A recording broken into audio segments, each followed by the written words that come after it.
Beijing. My Lords, I commend the noble Lord Alton for giving this House the opportunity for this debate. And the depth of this debate is testimony to the continuing close ties between the UK and Hong Kong. I was warned by a veteran staffer in the office of Caroline Lucas to beware of becoming involved in too many issues of foreign affairs, because there are so many, the human needs are so pressing that they can quickly consume every hour of your day and more. So many tragedies around the world have a British link, for the disastrous history of British colonialism continues to play out in the current day, as well as the destructive and counterproductive policies of military adventurism in Iraq and Afghanistan. But the issue of Hong Kong is one to which I have a personal tie.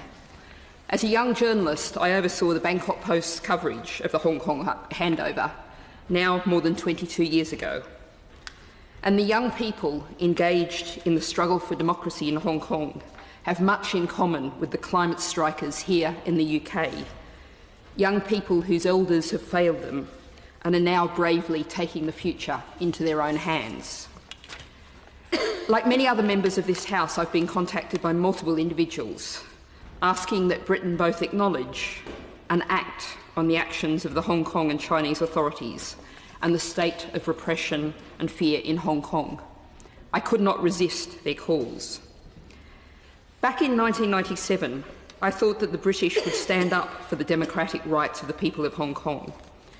I remember being shocked by the final agreement, and I think the words of the noble lady Baroness Grey-Thompson earlier, talking about how the idea of handing over people is deeply disturbing, really sums up how I thought at that time.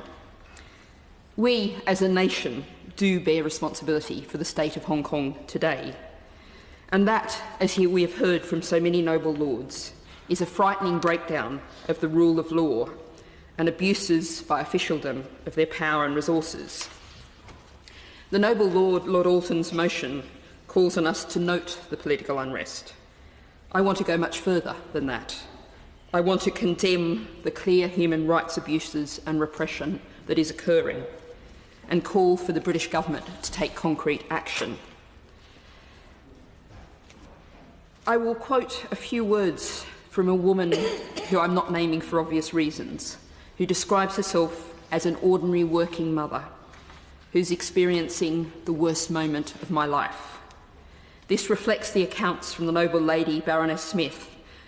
This mother in Hong Kong speaks of living in a city where floating corpses, sometimes decapitated, are being found in the sea, and alleged suicides in and around residential buildings, with police culpability widely thought to be involved.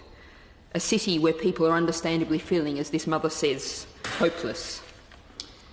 Reference has been made to the report this week from Stand With Hong Kong, a report on the conditions in the San Uk Ling detention facility and the broader treatment of protesters by police. These are deeply disturbing reports of beatings, of sexual violence against young women, of denial of medical treatment.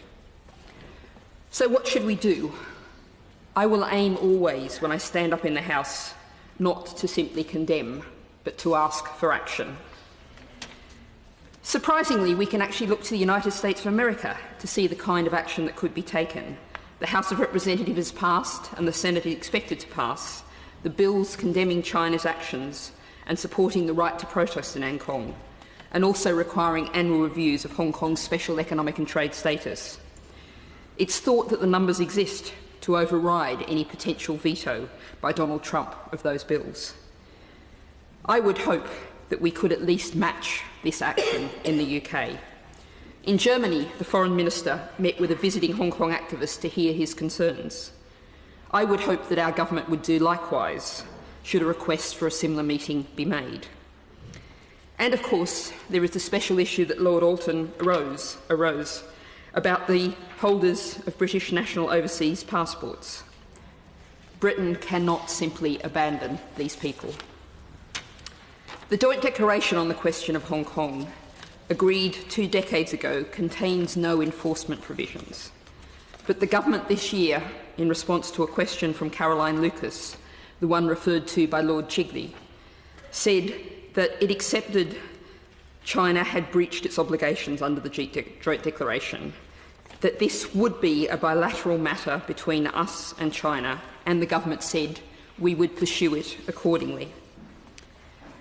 Given the widely reported state of Hong Kong today, the abusive behaviour of the police on the streets, the dreadful treatment of prisoners, and the deaths linked to official action, I look forward to hearing from the Noble Lord, the Minister